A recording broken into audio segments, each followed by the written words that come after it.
ፌዴራል ፖሊስ 60 ስደተኞችን ለሞት ዳርገዋል የተባሉ 17 ህገወጥ የሰዎች ዝውውር ተጠርጣሪዎች መያዛቸውን አስታወቀ። በቀዳማዊነት ወደ እናንተ የምናደርሰው መረጃችን ይሆናል። ባቤል ማንደብ ላይ የተጋረጠው ስጋት ለዓለም ገበያ ወሳኝ የሆነውን የሳውዲ የነዳጅ ማጓጓዣ መስመር ሊያቋርጥ ይችላል ተባለ። መረጃውን በሁለተኛነት የምናስቃኛችሁ ይሆናል።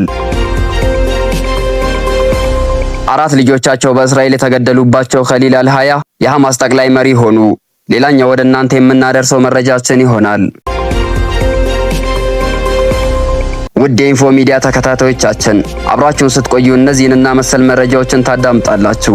በየሰዓቱ ፈጣንና ታማኝ መረጃ እንዲደርሳችሁ ቻናላችንን ሰብስክራይብ በማድረግ ቤተሰብ ይሁኑ። የኢትዮጵያ ፌዴራል ፖሊስ ከ60 በላይ ለሚሆኑ ስደተኞች ሞትና ለበርካታ ሴቶች መደፈር ተጠያቂ ናቸው የተባሉ 17 አደገኛ የሰዎች አዘዋዋሪዎች በቁጥጥር ስር መዋላቸውን አስታወቀ። የመን ውስጥ ኢትዮጵያውያን ስደተኞች ላይ ከፍተኛ ኢሰብአዊ ድርጊቶች ይፈጽሙ ነበር የተባሉት እነዚህ ተጠርጣሪዎች ከተጎጂዎች ከ1 ቢሊዮን ብር በላይ መሰብሰባቸውንም ገልጸዋል። ፌዴራል ፖሊስ ለተመክሰኞ ባወጣው መግለጫ እንዳስታወቀው ይህ የሰዎች አዘዋዋሪ ቡድን የሚመራው መሐመድ ጣሂር አደን ወይም ወርዲ በተባለ ግለሰብ ሲሆን የዚህን ተጠርጣሪ ጨምሮ በቁጥጥር ስር የዋሉት የ17 ወንዶች ፎቶግራፍ ይፋ አድርገዋል። ግለሰቦቹ በቁጥጥር ስር የዋሉት ከፍትህ ሚኒስቴር ከብሔራዊ መረጃና ደህንነት አገልግሎት እንዲሁም ከሌሎች ባለድርሻ አካላት ጋር በተደረገ ጠንካራ ክትትልና ምርመራ እንደሆነ ተገልጿል። የፌዴራል ፖሊስ መግለጫ ግለሰቦቹ መቼና የት በቁጥጥር ስር እንደዋሉ ያልጠቀሰ ሲሆን ተጠርጣሪዎቹ በቁጥጥር ስር ከዋሉ በኋላ በሰውና በሰነድ ማስረጃ የተደገፈ የምርመራ መዝገብ ተደራጅቶ ለፍትህ ሚኒስቴር መተላለፉን አስታውቀዋል። ቢቢሲ በቁጥጥር ስር ውለዋል የተባሉት ተጠርጣሪዎች መቼና የት እንደተያዙ ዝርዝር መረጃ ለማግኘት ለፌዴራል ፖሊስ የህዝብ ግንኙነት ጥያቄ አቅርቦ ወዲያውኑ መልስ አለማግኘቱን አስታውቀዋል። ባቤል ማንደብን በቦምብ ጥቃት ለመክፈት የሚደረግ ሙከራ በየመን ሁቲዎችና በሳውዲ አረቢያ መካከል እየተባባሰ የመጣውን ግጭት የመፍታት እድል እንደሌለው አንድ ተንታኝ ገለጹ።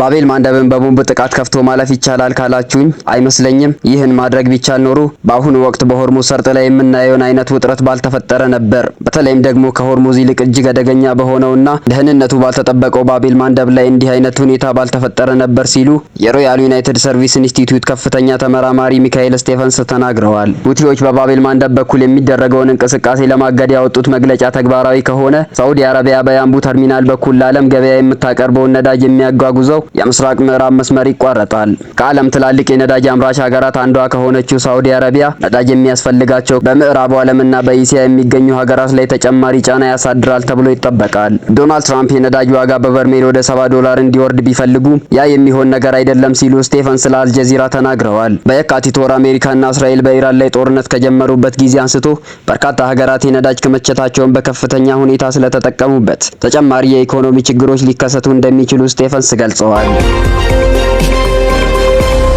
ከእስራኤል ጋር በተደረገው የ2 ዓመት ጦርነት አብዛኞቹ መሪዎቹ የተገደሉበት የፍልስጤሙ ታጣቂ ቡድን ሐማስ ባወጣው መግለጫ ኸሊል አልሃያን አዲሱ መሪው አድርጎ መምረጡን አስታወቀ።